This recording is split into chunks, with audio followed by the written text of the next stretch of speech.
This channel does not promote any violent, harmful, or illegal activities. All content provided by this channel is meant for an educational purpose only. Top quality और consistent performance के लिए सिर्फ silver pump नाम याद रखना। সারা জীবনের পরিশ্রম আমি জানি না কি বলবেন পুরো প্যানেলটাই বাতিল করা হলো পুরো প্যানেলে একটু হাতটা সরাও ক্যামেরা আসছে সামনে নিই তারপর আর এদিকে দেবো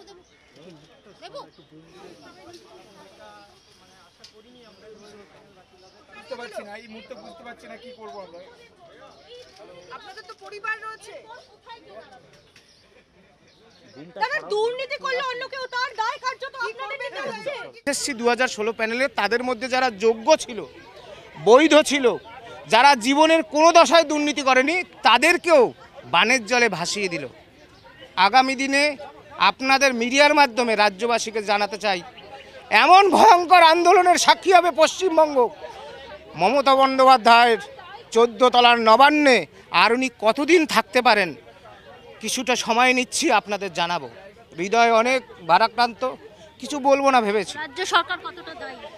এর জন্য একমাত্র দায়ী হচ্ছে পশ্চিমবঙ্গ রাজ্য সরকার, তাদের মন্ত্রী মিনিস্টার সাঙ্গ পাঙ্গদের সংগঠিত দুর্নীতি। তারা দেদার চাকরি বিক্রি করেছে, তাদের দুর্নীতির কারণে আজকের এই করুণ অবস্থা আমাদের দেখতে হচ্ছে। আর কেউ দায়ী নয়, কেউ দায়ী নয়, কোনো হাইকোর্ট দায়ী নয়, কোনো সুপ্রিম কোর্ট দায়ী নয়।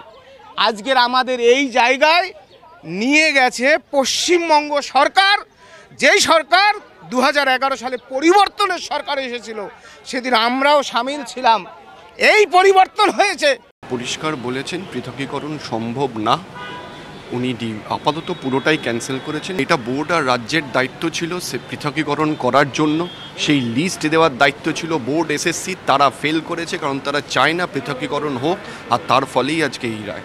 কারা যোগ্য অযোগ্য সুপ্রিম কোর্ট বলেছে এত বড় প্যারামিটারের যেটা ডিসরাপশন বা ইলিগ্যালিটিস হয়েছে, এটা দিস ইজ বিয়ন্ড রিপেয়ার, এটা কোনোভাবে রিপেয়ার করা সম্ভব নয়, কোনোভাবেই বাছাই সম্ভব নয়।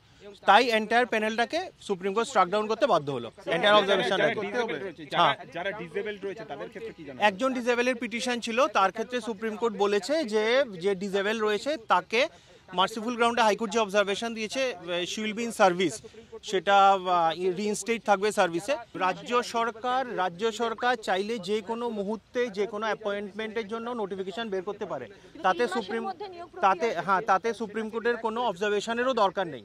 Supreme court was only with the legal issue whether this panel was legal or illegal, whether the services given to these people were tainted or beyond tainted. So Supreme Court has rightly held it today that the entire panel will go, everything has gone today.